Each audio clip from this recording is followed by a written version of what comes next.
মুজিবের ছেলে না, আমি দেশের ছেলে। এত বড় ইয়ে, আমি খুব লজ্জিত হয়ে গেলাম। ওর ইয়ে দিয়ে আর পরে তো জামান চলে আসলো। চলে আসার পরে আমরা ওখানে শেষ করার পরে আমরা যখন আসে আমরা আবার ওই ইয়েতে চলে আসলাম আগরতলা আসার পরে ওখানে আমাদেরকে 25 তারিখের 25শে মার্চের পরে আমার বাঁশখালীতে, আমরা চট্টগ্রামের বাঁশখালীতে আমরা সংগঠিত হই। ওখানে ডাক্তার আবু ইউসুফ চৌধুরীর নেতৃত্বে আমরা সংগঠিত হয়ে প্রথম আমরা বাঁশখালীতে একটা অপারেশন করার জন্য বাণীগ্রাম নামক একটা জায়গা আছে, ওখানে কাঁঠাল বাগান ছিল একটা, ওইখানে আমরা রাত্রে বেশ কিছু লোক জমায়েত হয়ে গেছিলাম যে আমরা কি করতে পারি। তো ওখান থেকে আমরা একটা সিদ্ধান্ত হলো, বাঁশখালীর খাসমাহাল বা গুণগরী খাসমাহাল আছে, যেখানে ট্যাক্স জমিনের ট্যাক্স ইয়ে করে। তো আমরা বললাম যে এই গভর্নমেন্টের যে করতে হলে যে টাকা ইনকামের একটা যে আছে ওগুলো আমাদের নষ্ট করে দিতে হবে। ওই হিসেবে খাসমাহালের যে তহসিল অফিসার, ওখানে আমরা যাওয়ার সিদ্ধান্ত করলাম এবং ওইখানে বন্ধ করে দেওয়ার এবং এটা তছনছ করে দেওয়ার। ওখানে আমাদের মধ্যে থেকে প্রায় আমরা 11-12 জন যাওয়ার কথা ছিল। তার মধ্যে যাওয়ার সময় কেউ বিভিন্ন কারণ যেতে পারে নাই। ওখানে ডাক্তার আবু ইউসুফ চৌধুরীর নেতৃত্বে আমি, আবু মোহাম্মদ সরওয়ার হোসেন চৌধুরী, তারপরে মরহুম সমীউদ্দিন, উনি আর্মি ছিলেন, সমীউদ্দিন, মরহুম ফরিদুল আলম মানিক, তারপর আপনার শহীদ মমতাজ, উনি নৌবাহিনীর লোক ছিলেন, তারপর আর্মির একজন আছে আপনার মানে নাম তো মানুষ সময় আসে না, আমরা এইভাবে আহমদ মিয়া, ডাক্তার আবু ইউসুফ সাহেবের দেখতে পাই, আহমদ মিয়া, আমরা প্রায় 9 জনের মতো আমরা ওখানে গেলাম। যাওয়ার পরে সমীউদ্দিন ছিল একটা মানে টিনের সংজ্ঞা দিয়ে, আমরা তখন এরকম তো ইয়ে ছিল না, সংজ্ঞা দিয়ে রাত্রে হাসমালে যখন বলছে যে এখানে আমরা অনেক মুক্তিযোদ্ধা আসছে, আপনারা কেউ যে যেখানে আছেন ওখানে থাকেন, কেউ উঁকি মারার চেষ্টা করবেন না, আমরা কারো ক্ষতি করতে চাচ্ছি না, এইভাবে মাইকিংয়ের মতো করছে সংজ্ঞা দিয়ে। তো ওগুলোর পরে আমরা ওখানে কাগজপত্রগুলো তছনছ করে ফেললাম। তারপরে একজনে বলছে যে না, এগুলোর আগুন দিয়ে পোড়াইয়ে দাও। তখন আগুন দিয়ে পোড়ানোর জন্য কী হবে, এখন দিলে তো কেরোসিন লাগবে, কারণ কেরোসিনে পয়সাটা দেবে কে, আর পয়সা তো আমরা তো ওইভাবে নেই, তখন তো কেরোসিনে অল্প দামে ছিল। কে পয়সা দিয়ে ওই একটা দোকানে গেলাম যে কেরোসিনের জন্য, ওই লোক ভয়ে আমাদেরকে গনি চৌধুরীর এখানে দোকান ছিল, দিতে চাইলে আমরা বলছি আমরা পয়সা দেবো, তারপরেও বয়ে বা যাই হোক দিতে চাইলে আমরা ওইটা জোর করে নিয়ে পয়সাও দিয়ে দিচ্ছি, দিয়ে আমরা ওখানে জ্বালিয়ে দিলাম। এটা হলো আমাদের বাঁশখালীতে প্রথম অপারেশন মুক্তিযোদ্ধাদের।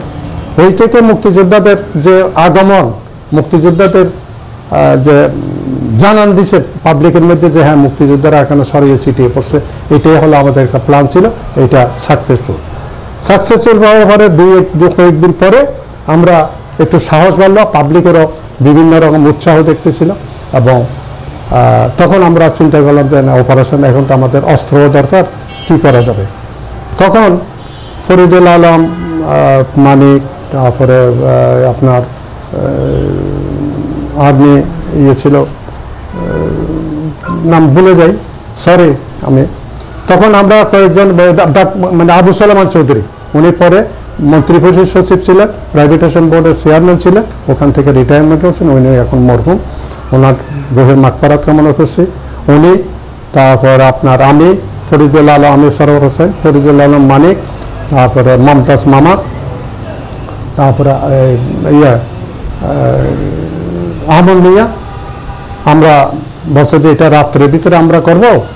তখন আহমদ মিয়া বললো যে না, রাত্রে করবো কেন, দিনে গেলে কি অবস্থা হয়। তো বলছে দিনে করবো, বলছে দেখ ওখানে এগুলো মানে কারণ এর আগে তো আমরা করে সাহস বাড়ছে। সাপেরহাট বলে একটা জিনিস আছে, যেটা ফরেস্ট অফিস আছে ওখানে, সাপেরহাট হলো 2 নম্বর সাধনপুর ইউনিয়ন বাঁশখালী, ওই সাপেরহাটের কাছে তখন সাপ্তাহিক 2 বার হাট বসতো, এখন বসে না। তখন হাটবারের দিন আমরা আসরের টাইমে গেলাম যার যার মতো বাজার করার জন্য, বিভিন্ন ছদ্মবেশে মানে আমরা নর্মাল আমরা যারা আছি আমাদেরকে সবাই তো চিনি, আমরা বাজার সাজার করার সবটা আমি আমন নিয়ে আরেকজনকে আমরা ফরেস্ট অফিসে গেলাম। ফরেস্ট অফিসে গিয়া ওখানে ফরেস্ট গার্ড আছে, গার্ডকে এর আগে তো সাওয়ার হয়ে গেছে যে মুক্তিযোদ্ধারা আছে এখানে, তখন আমরা গিয়া আসরের টাইমে ওইটা যে গিয়া ওদের থেকে ডিজার্ম করলাম। ওখানে ডিজার্ম মানে ওখানে কিছু না, ওখানে ওই যে রাইফেল ছিল আর কি, রাইফেল আর বন্দুক ফরেস্ট গার্ডের মধ্যে ওগুলো নিয়ে নিলাম, নিয়ে আমরা এদিকে চলে আসলাম, নর্মাল আমরা হাঁটতে হাঁটতে চলে আসলাম এইভাবে। আর ফরিদুল আলম এবং এর পরে পূব দিকে আরেকটা ফরেস্ট অফিস আছে, ওখানেও অস্ত্র আছে। ওরা বলছে চলো ওখানে যাই, তো আমরা বললাম যে এতগুলো যাওয়ার দরকার নাই, যেহেতু আমরা এটা আছে, ওখানে তো লোকজন আছে না, এবং তো এরকম ওরা ফরিদুল আলম মানিক আর মমতাজ মামা, তারপর আরও একজন গেল আমি মনে নেই, ওরা গিয়ে আবার ওইটাও করছে। এই হলো আমাদের বাঁশখালীতে দ্বিতীয় অপারেশন। এরপরে আমরা আরও সংগঠিত হতে থাকলাম।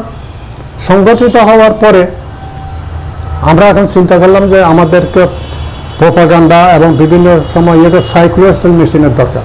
এখন তো কম্পিউটার হয়েছে, বিভিন্ন মোবাইলের যুগ হয়েছে, হয়েছে বিভিন্ন জায়গায় করার জন্য, কিন্তু এখন তখন ছিল টাইপ মেশিন, আর সাইকোলজিক্যাল মেশিন হলো সবচেয়ে মানে প্রিন্টিং করে করার জন্য, ওই আপনার মানুষের কাছে প্রচার করার জন্য।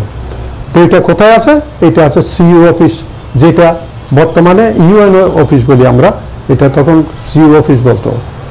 তো ওখানে আমরা সবাই প্ল্যান করলাম যে আমরা সিইও অফিসে যাব, সিইও অফিস করবো, আর ওখানে হলো আপনার কর আছে, ওগুলো আমরা ধ্বংস করে দেব এবং ওগুলো অচল করে দেব, কাগজপত্র, যাতে গভর্নমেন্ট কোনো আয় না হয়। তখন আমরা সংগঠিত হলাম, আমরা একদিন টাইম ঠিক করলাম যে যে আমরা ওদিন অপারেশন করব। করার পরে আমরা ওইটা কেমনে কেমনে প্রকাশ হয়ে গেছে, হওয়ার পরে আমাদের সাথে আমরা খবর পেলাম যে কিছু ডাকাতও আমাদের সাথে জয়েন করে, আমরা কাজ করার সময় ওরা ওইখানে আসে আমাদের মধ্যে করবে। তখন আমরা বললাম যে না, আমরা ওখানে আমরা দিয়ে সমবেত হয়ে গেছি, মানে নুরুল কবির চৌধুরীর বাড়িতে। নুরুল কবির চৌধুরীর বাড়ি, উনি মুক্তিযোদ্ধা, আমাদের বিভিন্নভাবে মুক্তিযোদ্ধাদের সহযোগিতা করতেন, উনি আওয়ামী লীগেরই লোক ছিলেন। হ্যাঁ, আর মুক্তিযোদ্ধাদের থেকে তো আওয়ামী লীগ না, বিভিন্ন ধরনের লোকেরা মুক্তিযোদ্ধাদের করছে, শুধু আওয়ামী লীগে করছে এরকম না, আওয়ামী লীগ করলেও খুব কম সংখ্যকে আওয়ামী লীগ করেছে, যারা আমরা সাধারণ লোকেরা যারা করছে সাপোর্টার পাইছি। এই তো ওইখানে নুরুল কবির চৌধুরী, ওখানে আমরা সব ঠিক হলাম। যে তখন ওখান থেকে বলছে যে একজনে বললো যে এরকম ডাকাত কিছু যে আমাদের সাথে জয়েন করবে, ওরা ডাকাতি বাড়িতে করবে, আমাদের নাম হয়ে যেতে পারে অমুক, আমরা করবো না। তখন আমন মিয়া বলছে যে আজকে যদি না করে, একটা চারিদিকে একটা প্রকাশ হয়ে গেছে, তাহলে আর এটা অপারেশন হবে না। তারপরেও ডাক্তার ইউসুফ এবং অন্যান্য কারা নিল, যে বলছে যে না, আমরা আজকে এটা করবো না। তখন রাত্রে আমরা নুরুল কবির চৌধুরীর আরো পূর্ব দিকে আরেকটা খামার বাড়ি আছে, আমরা ওই খামার বাড়িতে অবস্থান করছিলাম। তখন ডাকাতেরা মনে করলো যে আর হবে না, ওরাও আর এদিকে আসে নাই, ওরা হতে হলো সুবিধাবাদী। তো আমরা এর পরের দিনেই আমরা অপারেশনটা করছি। ওখানে সমীউদ্দিন সাহেব ছিলেন, ট্রেসার রাউন্ড ছিল আমাদের কাছে 2টা, যেটা উপরে করলে ফায়ার করলে সারা প্রায় 1-1.5 মাইল জায়গাও একদম খুব মানে পরিষ্কার হয়ে যায়। ওইটা হলো ট্রেসার, অর্থাৎ কোনখানে কি আছে না আছে ওগুলো যুদ্ধের সময় ব্যবহৃত হয়, যে ওইটা করার জন্য। তো ওই রকম ওইটা সমীউদ্দিন সাহেবের কাছে ছিল। তারপরে আমরা আমাদের কাছে কিছু রাইফেল, কিছু বন্দুক, কিছু রিভলভার ছিল, এগুলো নিয়ে আমরা শুরু করলাম। ওখানে প্রথমে ওইটা করলো, আমরা ওখানে আলমারি ভেঙছে করে ওখানে কাগজপত্র নষ্ট করলাম। নষ্ট করে আমাদের মেইন টার্গেট হলো সাইকোলজিক্যাল মিশন এবং ওয়্যারলেস সেন্টার এবং ওয়্যারলেসটা নষ্ট করে দেওয়া। আমরা ওগুলো করে ফেলছি। করার পরে আমরা এই যে ওয়্যারলেস নাম একটা টাইপ রাইটার, তারপর সাইকোলজিক্যাল মেশিন, ওগুলো নিয়ে তখন একটু বৃষ্টি পড়তেছিল, ওগুলো নিয়ে প্রায় সকালের দিকে আমরা আসলাম জাজলাখালির ওই দিক দিয়ে। ওই ফরিদুল আলম মানিক টানিক ওগুলো নিয়ে ওগুলো সাম্পানে করে ইয়ে করে সকাল সকাল সাম্পানে করে আমাদের এখানে যেখানে নৌকা বলে এটা আমাদের এখানে সাম্পান বলে ওইটারও গরম একরকম। ওইখান থেকে বড়িতলির বলে বড়িতলির একটা 3 খালের মুখ আছে, ওইখান থেকে নৌকায় নিয়ে আবু সালামান চৌধুরী সহ ওইটা নিয়ে আসলো সাধনপুর আইনা এক মানে যারা মাছ ব্যবসায়ী ফিশারম্যান যা মাছরা আমরা ওখানে জাল্লো বলি দম বলি, ওখানে বেনু বর্দার বলে একটা ছিল, ওদের বাড়িটা ছিল দোতলা মানে মাটির তৈরি দোতলা, ওই সাইক্লোস্টার মেশিনটা ওইখানে দোতলার মধ্যে আমরা স্থাপন করি।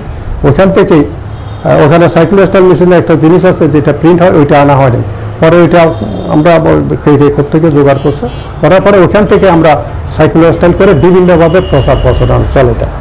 ওইগুলোর পরে আমাদের আসলে এগুলো হলো এই যে বাঁশখালীর মধ্যে হলো এই 3টা অপারেশন, এরপরে বাঁশখালীতে আর অপারেশন তেমন এরকম হয় নাই।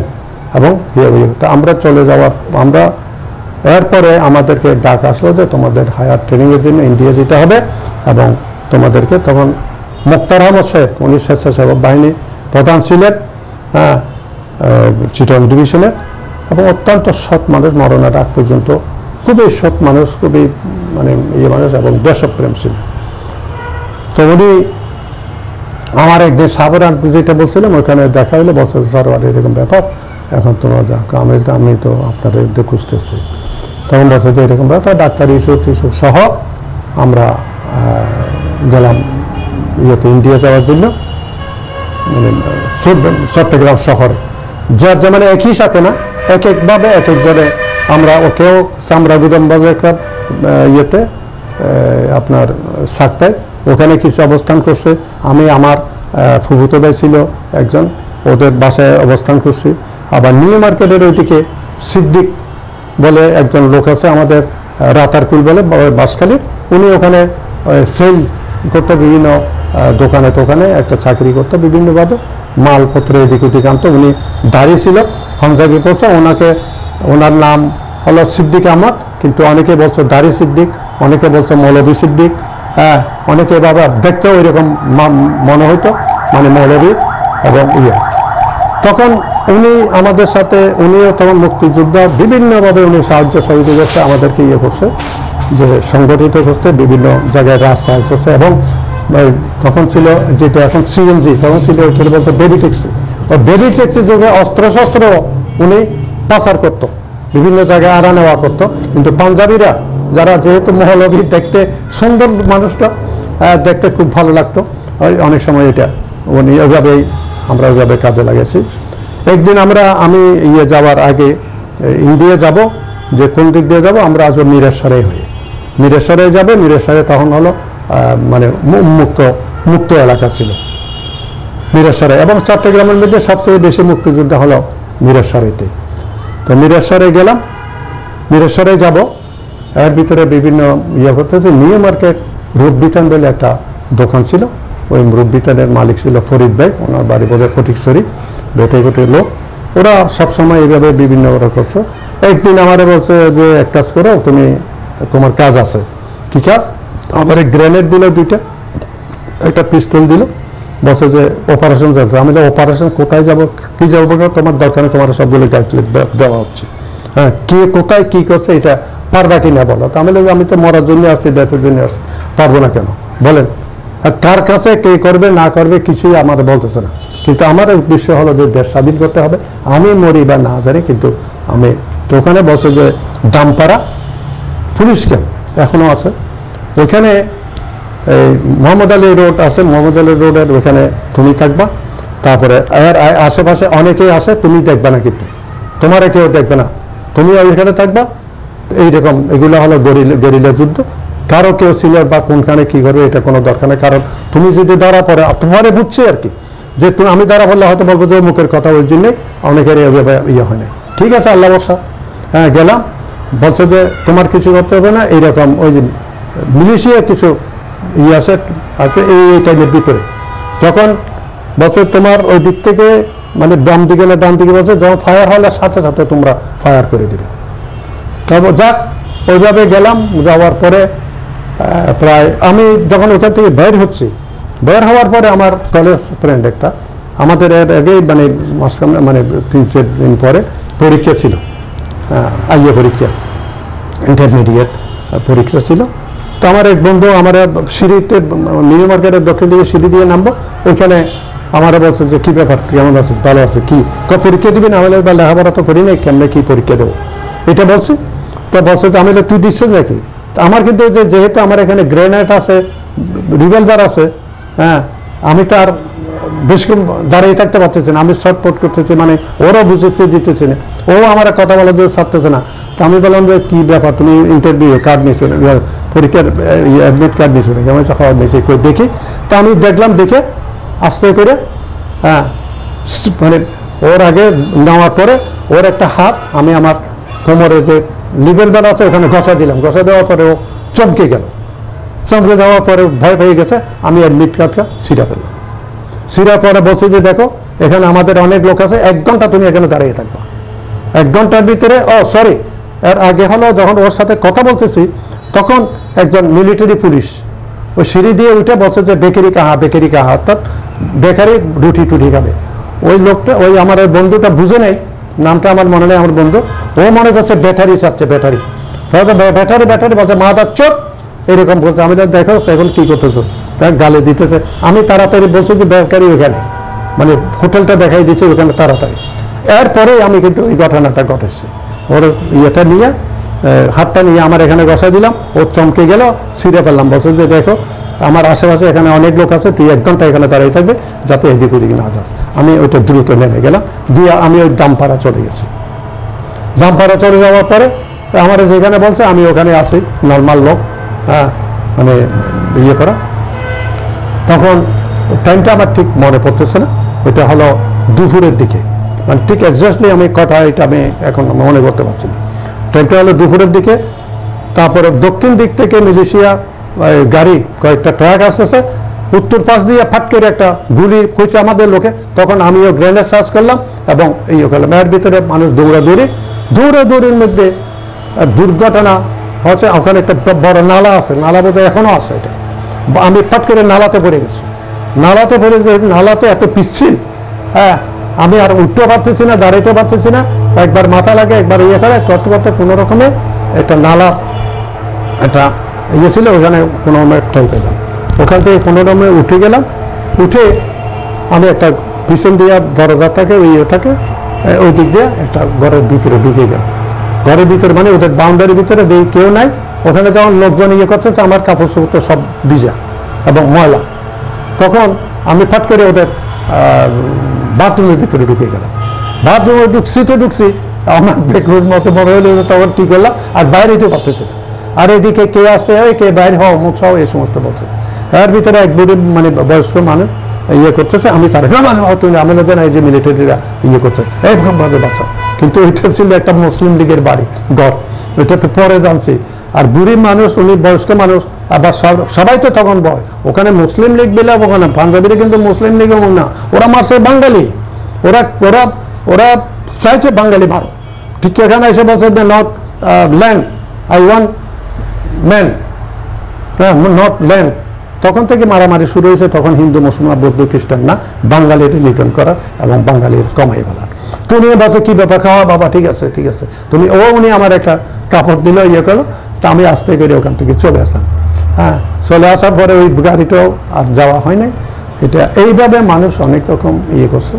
তারপরে তো আমরা আসলাম মিরেশ্বরে, আসলাম মিরেশ্বরের পরে আমি এসে হরিণা ক্যাম্পে আসলাম, সাবরুম দিয়ে হরিণা ক্যাম্পে আসলাম। ওখানে কয়েকদিন ছিলাম। ওখানে কয়েকদিন থাকার পরে আমাদেরকে ডাকেছে, তোমাদের হায়ার ট্রেনিংয়ে যেতে হবে। ওখানে আমাদের নেতারা সবগুলো আছে, আব্দুল কুদ্দুস মাখন, আসম আব্দুর রব, সিরাজুল আলম, মানে স্বপন ভাই, মুক্তার ভাই, আবু সালে ভাই, আবু অ্যাডভোকেট আবু হাসেন, আবু মোহাম্মদ হাসান ভাই, হাসান ভাই ছিল ওখানে ক্যাম্পের ইনচার্জ। তো ওখানে আমরা ইয়ে করতেছি। কয়েকদিন পরে আমাদেরকে বলছে যে চলো ওখানে শ্রীরাম বলে, শ্রীরাম বিল্ডিং, শ্রীরাম ওইখান থেকে ব্রিফিং করে করে আমাদেরকে উঠিয়ে দিল ইয়ের থেকে দেরাদুনের উদ্দেশ্যে। আমরা ওইখানে দেরাদুন গেলাম কার্গো প্লেনে করে। দেরাদুন গেলাম মানে আমরা সাহারামপুর গেছি। সাহারামপুর আমাদেরকে রাত্রে নামাইছে, প্রায় 2টা-3টা হবে। এরপরে মিলিটারিরা আমাদেরকে খুবই সম্মান করছে। আমরা হলাম বিএলএফ এর জন্য। বিএলএফ এর সদস্যরা হলো বিশেষ করে যারা আওয়ামী লীগ এবং ছাত্রলীগের পরীক্ষিত দেশপ্রেমিক মানে পরীক্ষিত এগুলোরে দিয়ে গেছে, মানে মিনিমাম ইন্টারমিডিয়েট পাস। হ্যাঁ, এইভাবে নিচে এগুলা এরকম। তখন আমরা ওখান থেকে গেলাম দেরাদুন। হ্যাঁ, দেরাদুন গিয়ে ওখানে আমরা ট্রেনিং করতাম প্রায় 6-7 সপ্তাহ পরে। বেশি কথা মানে বলতেছি না, ওখানে আবার ওই যে শেখ জামালও গিয়েছিল, আমি ছিলাম 9 বেসে। শেখ জামালও গেছিল। শেখ জামাল বোধ হয় 8-10 দিন ছিল সিকিউরিটির কারণে। এর নিয়ে আসছে ওইখানে ওরা যখন নিয়ে আসতেছিল তখন ওখানে তোফাইল ভাই থেকে আরম্ভ করে রাজা ভাই থেকে আরম্ভ করে সব আমাদের নেতারা এবং ওখানে ইন্ডিয়ান সব অনেক বড় বড় অফিসাররা মানে আর্মি অফিসাররা সবাই গেছে। তো ওখানে সুজন সিং রুবেন হলো আমাদের সব গেরিলা, উনি হলেন সব ইনচার্জে ছিল। তো ওনারা বললো যে আমরা সিকিউরিটির ব্যাপারে নিয়ে গেছি। ওইখানে একটা ঘটনা ঘটছে কি, আমার শেখ জামালের দিকে সব বলছে শেখ মুজিবের ছেলে আছে, শেখ মুজিব বঙ্গবন্ধু ছেলে আছে। তা আমি ওনার গঠন দেখে আমার খুব একটা মনে হয় নাই।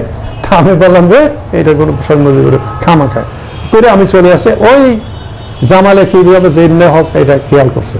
একদিনকে 2 দিন পরে দুপুরে আমরা যখন রেস্ট নিতাম তখন জামাল আমার ওইদিকে আসলো, আমাদেরকে দেখতে আসলো, আমাদের সবাইকে ওখানে দেখতে আসলো। আমার বিছানা এসে দাঁড়িয়েছে। আমি হঠাৎ করে ওইটা আমি বলে সরি এরকম ব্যাপার। আমি তো না হ্যাঁ সরি ব্যাপার, আমি শেখ মুজিবের ছেলে হয়ে আসি নাই, আমি আসছি আপনাদের ভাই হয়ে দেশের জন্য। আমি শেখ মুজিবের ছেলে না, আমি দেশের ছেলে। এত বড় আমি খুব লজ্জিত হয়ে গেলাম ওর দেয়। আর পরে তো জামাল চলে আসলো। চলে আসার পরে আমরা ওখানে শেষ করার পরে আমরা যখন আসে আমরা আবার ওই চলে আসলাম আগরতলা আসার পরে ওখানে আমাদেরকে এই নভেম্বরের অক্টোবরের শেষের দিকে, নভেম্বরের প্রথম দিকে আমরা একসাথে, শুধু আমরা না প্রায় সারা বাংলাদেশে একযোগে মুক্তিযোদ্ধারা এর আগেও ঢুকছে। এই বিরাটভাবে এই সময় সব সেক্টর থেকে চারিদিক থেকে মুক্তিযোদ্ধারা যারা ট্রেন এরা একযোগে হয়েছে। আমরা যখন বলি আমাদের 200-250 জনের মতো আমরা একই রাত্রে আমরা ঢুকছি আমাদের আর্মি মিশন নিয়ে। ঢুকার পরে আমাদের এখানে ছিল শহীদ স্বপন কুমার চৌধুরী ছিল, তারপরে আপনার তখন আমরা ঢুকার পরে প্রথম আমরা একটা অ্যাম্বুসে পড়ে গেলাম। অ্যাম্বুসে পড়ার পরে ওখান থেকে কিছু কিছু মানুষ আমরা এদিক ওদিক হয়ে গেছি, মানে একজন থেকে বিচ্ছিন্ন হয়ে। তারপরে আমাদের যে টার্গেট আমরা আস্তে আস্তে আসলাম।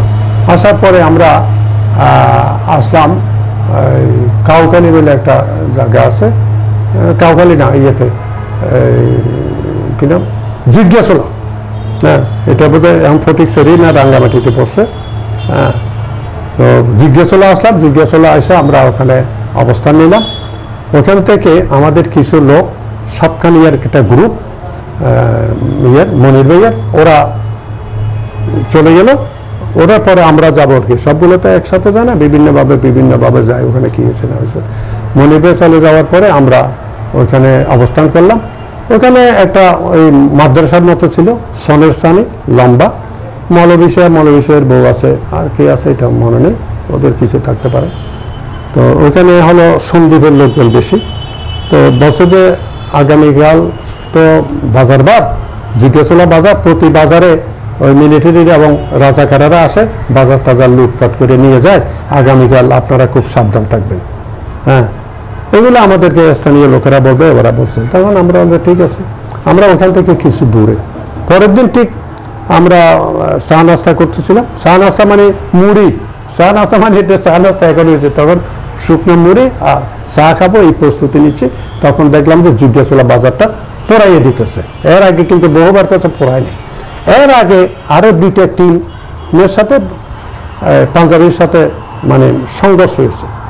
একটা হলো রাশিয়ান একটা কোন একটা কোম্পানির লোকজনের সাথে, আর একটা হলো ওই পটিয়ার কিছু সিরি বাঙালি নৌকারা আছে, এদের সাথে ইয়ে হয়েছিল। লাস্ট হলাম আমরা, আমাদের সাথে, এবং ওরা যুদ্ধ করে নেই, আমাদের সাথে যুদ্ধ হয়েছে ওই ইয়েতে।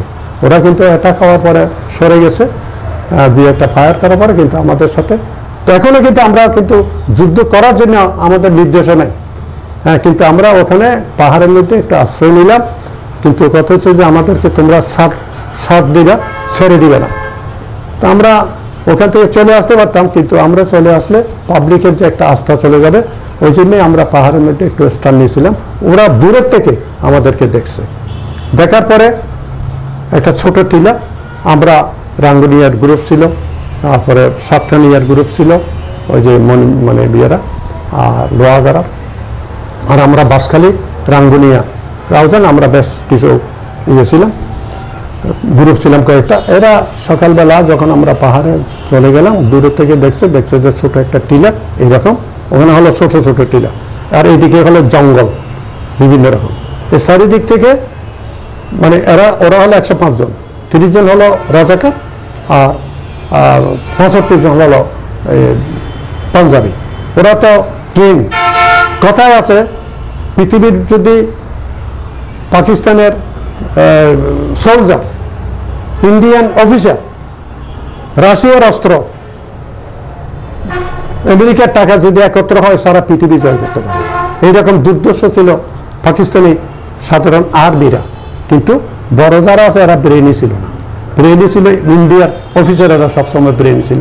ওই কারণে ওই প্রবাদটা তখন আমরা শুনতাম ছোটবেলা থেকে। তো ওই রকম ইয়ের মধ্যে আমরা হলাম প্রায়, আমরা হলাম কজন, আমরা আপনার 20-25-30 জনের মতো হব। তো আমরা তো তখন এই যে জঙ্গল যে ছিল, আমরা এখান থেকে এই ইয়ের মধ্যে আমরা গুলি করলে ওদের লাগে না, ওরা গুলি করলে আমাদের এখানে আসে না। দেখে আস্তে আস্তে ওরা মোটর বসেছে কয়েকটা ওদের ইয়ে, আমার একদম আরেকটা পাহাড় থেকে। তখন একটা ব্যাপার হলো যে আমরা সবগুলো ঢুকের সময় আমরা তো লুকিয়ে থাকবো, কোনো ওই রকম না। তখন এক একজন ওখান থেকে ফিরোজ বলে একজন আছে, রামুর, উনি আর দিদের আলম, সেই দিদের, এরা আসার সময় পাহাড় আরেকটাতে চলে গেছে, আর আমরা একটাতে আছি। তো আমাদেরটা চারিদিক থেকে গেওয়া হয়ে গেছে, ওরা তা হয় নাই, ফিরোজ হারিয়ে যেতেন দিদের আলম ভাইটা। তখন ওরা মোটর বসেছে, আমার পাশে ছিল রশিদ ভাই, LMG রশিদ, আমরা LMG রশিদ বলতাম, আব্দুর রশিদ। তারপরে হলো আপনার সরি আমি নাম আসতেছে, হয়তো পরে বলবো, ওনার ছিল SMG, আর ইয়ে হলো ইয়ের, আমাদের ছিল SLR সাধারণরা, আর LMG ছিল রশিদ ভাইয়ের, আর উনিও মারা গেছে, ইয়ার আমার ভুলে যাচ্ছি। তারপরে হলো আপনার যখন চারিদিক থেকে ঘেরাও হচ্ছে, তখন রশিদ ভাই আমার পাশে। আমি একটু সবসময় উগ্র, এখনও উগ্র, আমার একটা বদনামি আছে, আমি একটু ধৈর্য কম। তা আমি প্রায় সময় ইয়ে হলে আমি দাঁড়িয়ে যেতাম, মানে ক্রলিং করে বা শুইয়া এগুলো আমার হতো না, আমি দাঁড়িয়েই অনেক সময় গোলাগুলি করতাম। তখন আমি রশিদ ভাইরে বললাম যে, রশিদ ভাই আমরা সবাই তো মারা যাব, কিন্তু পাঞ্জাবিতে একটু মারতে পারলাম না, তো এমনি কি বেগরে মারা যাব? আমি তখন উঠে গেছি, দাঁড়িয়ে গেছি, দাঁড়িয়ে দেখছি যে ওরা শুয়ে আসতেছে, আমি উপর থেকে। এর আগে সরি, আমার এখানে গ্র্যান্ড ছিল, আমি গ্র্যান্ডের এর আগে যখন ওরা সারি দিয়ে, কিন্তু ওগুলো তো কোনো কাজ হয়নি, এমনি আওয়াজ শুনতেছে চিল্লা মিল্লা, কারো গায়ে কিছু পড়লে। তখন আমি মারলাম, আমি দেখলাম যে ওদের গায়েই পড়ছে। আমার SLR তো মানে ইয়ে অটোমেটিক। তখন দূরে যে ইয়ে ছিল, মোটর বসেছে, ওই আমার টার্গেট করে ওরা ওখান থেকে মোটর ছুটছে। এর মধ্যে আবুল কালাম আমার পাশে, উনি বাড়ি হলো লোহাগড়া, আমাদের গ্রুপে বাঁশখালী গ্রুপে রাখছিলাম, আমাদের 8 জন গ্রুপের মধ্যে আমাদের কম হয়েছে 8 জন ওগুলো করার জন্য। তারপর ডাক্তার ইউসুফ ছিল, আমার লুঙ্গিতে টান দিয়ে বলছে কি করতেছো বলে আমার ফেলে দিল। ওই মোটরের গুলিটা এসে মানে গুলি মানে স্প্রিন্টার এসে এই আমার এখানে লাগলো, এই যে এখানে ওইটা ঘুরে আমি পরে গেছি, পরে যাওয়ার পরে এটা আমার ভেঙে গেল, গাছের সাথে না কিসের সাথে ভেঙে গেছে। তো এখন ডাক্তার আমার মানে ঠিক মনে নাই ঠিক, ডাক্তার আবু ইউসুফ চৌধুরী আমাদের কমান্ডার, উনি বলছে যে আমি লুঙ্গি ধরে টান দিয়েছি, আর আবুল কালাম, আমি মনে হইতেছে আবুল কালামকে টান দিয়েছি, কিন্তু আমি জাস্ট এটা কিছু বলতে পারছি না, কিন্তু ডাক্তার সাহেব বলছে যে আমি টান দিয়েছি। তো যাই হোক, আমার এটা না, তো ওখানে আমি উইন্ডেড হয়ে গেলাম। তো ভাগ্য ভালো যে আমাদের সাথে ডাক্তার আবু ইউসুফ চৌধুরী ছিলেন, ওনার নির্দেশেই আমরা করছি। উনি একজন খুব বীর মুক্তিযোদ্ধা এবং খুব সাহসী এবং ট্যালেন্ট এবং খুব বুঝদার। তো এইখান থেকে আমরা চলে আসলাম। তো ইয়ে হলো, ওইখান থেকে রাত্রে ওরা যখন চলে গেল, আমরা রাত্রে কি করলাম, সরি, এখন ওরা চলে গেছে পাঞ্জাবিদের একটা, কারণ ওরা তো গভর্নমেন্ট চাকর, ওদের একটা টাইম মেনটেন করে, ওরা 2টা 2:30 বাজলে আর ফিল্ডে থাকে না, ওদের খাওয়ার টাইম হয়ে যায়, বিভিন্ন রকম হয়ে যায়, ওই কারণে ওরা থাকে না। ওদের মতো ওরা যখন চলে গেছে, ওদের লাশ ফাশ নিয়ে ওখানে রক্ত। কিন্তু আমাদের এই যে ফিরোজ এবং দিদের ভাই যে অন্য একটা পাহাড়ে, ওরা আমরা ওদের খুঁজে পাচ্ছি না। আমার এখানে ভাঙ্গা, এখানে রক্ত পড়তেছে, ডাক্তার ইউসুফ সাহেব এগুলো ইয়ে করলো, করতেছে, কিন্তু ভাগ্যিস হলে এখানে হলে আর একটু, যদি আমার এখানে যদি আর একটু ভিতরে যেত, তাহলে আমি সব রক্ত সব ছিঁড়ে যেত। আল্লাহর কি রহমত, আমি এক বাপের এক ছেলে, আমার মা। তো যাই হোক, আল্লাহর কি রহমত, ওইখান থেকে আমরা বললাম যে এইরকম ব্যাপার। আমি বললাম যে আমার তো একটা উৎসাহ যে আমি মারছি, আমি বললাম যে আমি মারছি, আমার কথা কেউ বিশ্বাস করে না। আমার এত পৃথিবীর মধ্যে সবচেয়ে দুঃখ পেয়েছে আমি এটা মারছি, কারণ আমি জিনিস দেখছি। কিন্তু এইদিকে আর ওদের আসে না, ওরা মনে করছে আমরা ধরা পড়ে গেছি, কারণ দিদার ভাই এবং ফিরোজ মনে করছে আমরা ধরা পড়ে গেছি। ওরা ওই জন্য আসে না, অনেকক্ষণ পরে, প্রায় আসরের পর হয়ে গেছে, তখন এরা বাইরে হয়েছে। আমি রক্ত, আমরা বলছি কয় না, এটা ফিরোজের এবং ইয়েরা পাঞ্জাবিরা মারি আমাদের লাশ নিয়ে গেছে। পরে যখন ওরা দুজনের পাওয়া গেল, তখন আমার বন্ধু বান্ধব যারা আছে, এরা উৎসাহ নিয়ে আমারে মানে কাঁধে নিয়ে উৎসাহ করতেছে, আর এইদিকে আমার হাত ভাঙ্গা, আমার হয়ে যাচ্ছে কিয়ামত। প্রথম দিকে হলে ওইটা মনে হইতো না, পরে আমরা ইয়েতে আসলাম, ওই যে ক্যাম্পে আসলাম। ক্যাম্প মানে মাদ্রাসার ওখানে দেখি খাওয়া দাওয়া, কি খাওয়া দাওয়া, লাউ না কচু দিয়ে ওই বুড়ি মানে মৌলভী সাহেবের বউয়ে রান্না করে রাখছে। কি ব্যাপার, খাও। মা দুনিয়ার সবগুলো সবাই চলে গেছে, হ্যাঁ আপনি বলছে যে আমার ছেলেরা চুটতে গেছে, আমি মা হয়ে কি না খাইয়ে রাখতে পারি? এইরকম আমার মা বোনদের, গরিবদের এই বাংলাদেশের জন্য অবদান ছিল, বঙ্গবন্ধুর জন্য অবদান ছিল, বঙ্গবন্ধুর জন্য দোয়া করতো। আমার এক জ্যেষ্ঠ বোন আছে, 9 মাস মানে নামাজে পড়েছে, শুধু বঙ্গবন্ধুর জন্য দোয়া করছে, এইরকম। তখন আমরা ওখানে আসা সবগুলো রেডি হয়েছে, এখন করতে করতে ওই আমাদের আবুল কালাম ওয়াগারা ও পাট করে ওর ইয়ে থেকে গুলি একটা পরিষ্কার করতেছিল না কি করতেছিল, ওখান থেকে গুলি উপর দিকে গেছে, সবাই আমরা আতঙ্কিত হয়ে গেলাম না। তো যাই হোক, ওইখান থেকে আমি আসলাম। আবার এটা হলো একটা যুদ্ধের ঘটনা। এরপরে মনির ভাইয়ের ওখানে আসলাম, ওইখান থেকে এখন তো ওখানে খাওয়া দাওয়া করছে। রাত্রে আমার বন্ধু বান্ধব মুক্তিযোদ্ধারা যে সেবা যত্ন করছে, ডাক্তার ইউসুফ তো মানে অস্থির হয়ে গেছে যে এই কেমন হবে, কি হবে, কি ঘটবে আমার জন্য। সবাই সবাই সবাই সবাই এগুলো বলা যাবে না। তারপরে আমি এরা আসলাম ময়ূরকিল বলে একটা জায়গা আছে, ওটা হলো ওখানে মাহফুজুর রহমান, ক্যাপ্টেন মাহফুজুর রহমানের ক্যাম্প ছিল। আমরা ওইখানে আসলাম। ওই দিন হলো ঈদের দিন, নভেম্বরের 20 তারিখ, ঈদের দিন। আমরা ঈদের দিনের আমাদের বাঙালিদের, মুসলমানদের একটা সেমাই খাওয়ার একটা উৎসবের ব্যাপার আছে। আমার মা বাবারা ইয়ে করছে, তখন এই যে জসিম কান্নাকাটি করতেছে, আমার মা ছেলে নিয়ে বসে আছে, আমরা সবাই কাঁদতেছি, কিন্তু ওর কান্নাটা হলো অন্যরকম। ওর কান্নার জন্য আমরা কান্না লুকিয়ে রাখতেছি, অনেক ইয়ে করছি। ওখানে আমরা সাইরানা করে করে এক একটা গ্লাস সেমাই কিনে খাচ্ছি। এই হলো ঈদের। এখানে তো অনেক কষ্ট, এগুলো বলা যাবে না, বলতে পারবে না। এগুলো যারা অনুভব করা যাবে, যারা দেখে নাই, যারা করে নাই, এগুলা ভাষায় প্রকাশ করে নাই। ওইখান থেকে আমরা গেলাম কাউখালী। কাউখালীতে আছে স্বপন ভাই, এটা হলো আরেক যুদ্ধ। স্বপন ভাই এবং আমাদের ওয়্যারলেস ছিল, ওখানে আমরা সঙ্গে আসলাম, ওখানে 2-1 দিন ছিলাম। থাকার পরে ওখানে সূর্যকুমার চাকমা বলে একজন রাজাকার ধরা পড়লো। ওইটা গত ইয়েতে আমি এগুলো বলতে পারিনি, অনেকগুলো এই যে এমন এখন মনে পড়তেছে না নামগুলো, ঠিক ওই রকমও তখন নাম মনে পড়ে। সূর্যকুমার চাকমা একজন মুক্তি মানে রাজাকার ধরা পড়ছে, আনার পরে স্বপন ভাইয়ের ওখানে কথাবার্তা বলছে, পরিচয় নিছে, তারপরে স্বপন ভাই ওনার ছেড়ে দিছে। ছেড়ে দেওয়ার পরে আমাদের রাজেন্দ্র প্রসাদ বোয়ালখালীর কমান্ডার বিএলএফ, ও স্বপন ভাইয়ের 1 বছর সিনিয়র ছিল, কিন্তু স্বপন ভাই তো কমান্ডার এখানে। তখন রাজেন্দ্র বলছে, স্বপন ভাই আপনি এটা কাজ ঠিক করেন নাই। কীরকম? আপনি একজন রাজাকার ধরার পরে যে আপনি রাজাকারের ছেড়ে দিচ্ছেন, এটা কি ঠিক কাজ হইল? হ্যাঁ, বলছে যে না, ওই সূর্যকুমার চাকমার এক মেয়ে এই স্বপন দাদার সাথে লেখাপড়া করতে, বলছে ওনার মেয়ে আমার সাথে লেখাপড়া করছে, উনি ভালো মানুষ। বলছে যে ভালো মানুষ রাজাকার তো হতে পারে না, যতই হোক এটা যাই হোক, আপনি দিয়েছেন, আপনি কমান্ডার। কিন্তু এটাই হয়ে গেল আমাদের জন্য কাল, এবং স্বপন ভাইয়ের জন্য কাল। তখন ওরা ছেলে দিছে, আমরা আমাদের এখানে কিছু ওই যে অস্ত্র পাইছিলাম বিভিন্ন, যে বললাম বিজ্ঞাপনের যুদ্ধে আমাদের কিছু অস্ত্র বাড়িয়ে গেছে। তখন স্বপন দাবু আমাদের ওই দিন রাত্রেই, তারিখগুলো আমি বলতে পারবো না, ওখানে আমরা অবস্থান করছিলাম। তিন ভাগে ভাগ ছিল আমাদের। স্বপন দ্বারা ওয়্যারলেস নিয়ে একটাতে ছিল, আর আমরা সাধারণ আমরা যারা আমরা একদম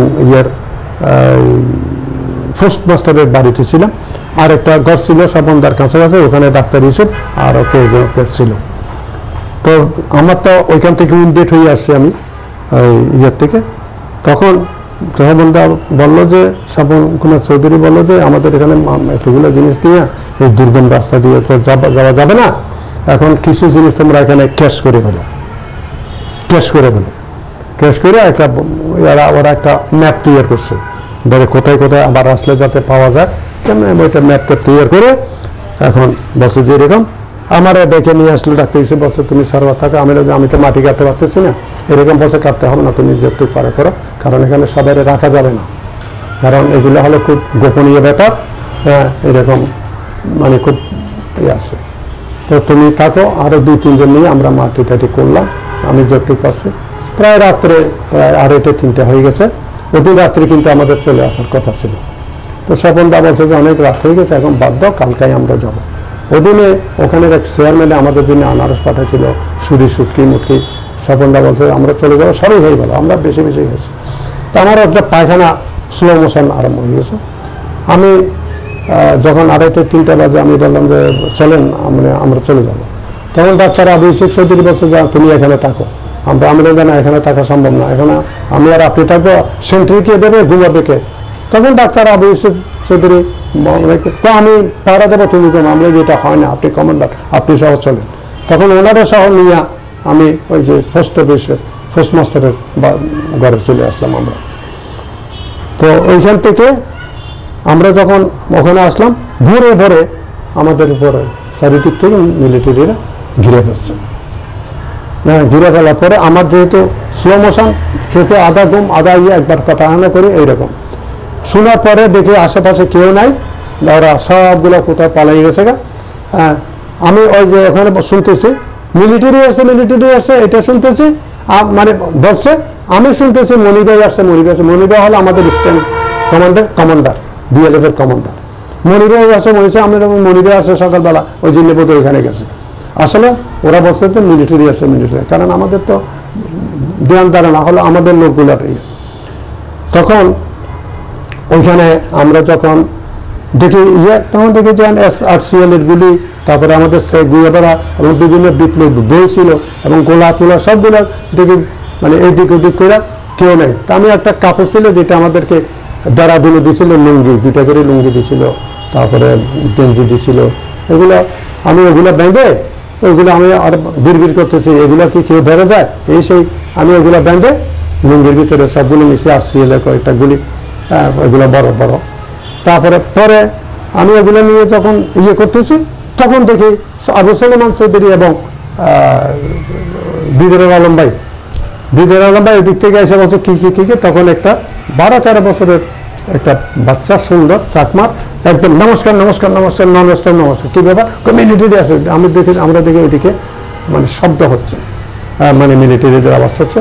তখন আমরা ওইদিকে যাব, আর সিএলটা ছিল, আর সিএলটা আমরা 3 জনে ধরে ভিতরে নিচের দিকে ফেলে দিলাম। ফেলে দেওয়ার পরে পাওয়ার দিয়ে লাভ দেওয়ার সময় আমি আবার পরে গেছি এইদিকে, তো উইন্ডেড আমার তো এটা নড়ে না, এই উইন্ডেড এইটা দিয়ে আবার এই ডান দিকে বুকের মধ্যে হট করে পড়ে গেছে। ওরা দুজনে টেনে তুলছে। আমার অনেকক্ষণ নিঃশ্বাস বন্ধ ছিল। বন্ধ থাকার পরে আমরা গিয়ে ওই একটা টিলার এইদিকে আমরা বসে রয়েছি। বসে থাকার পরে প্রায় 1:30 2টা বাজছে, তখন মিলে ওখানে আমরা গোলাগুলির আওয়াজ শুনতেছিলাম। তারপরে আমরা 1:30 2টার দিকে 3টের দিকে হবে, তখন ছাকমারা বিভিন্ন পাহাড়িরা বাইরে আসছে যে এরকম এরা চলে গেছে। তা আমরা মনে করলাম যে ওখানে কিন্তু আবার ঘরবাড়ি চালায় নাই, আমরা মনে করলাম যে চাকমারা হয়তো আমাদেরকে ধরার জন্য বা এরকম করতেছে, এরকম মনে করলাম। তো ওরা দিকে কাঁদতেছে, বছর স্বপন বেড়ে মারছে, এই গুলি করছে, এই রক্তাক্ত হয়েছে। তারপরে ওই ওখানে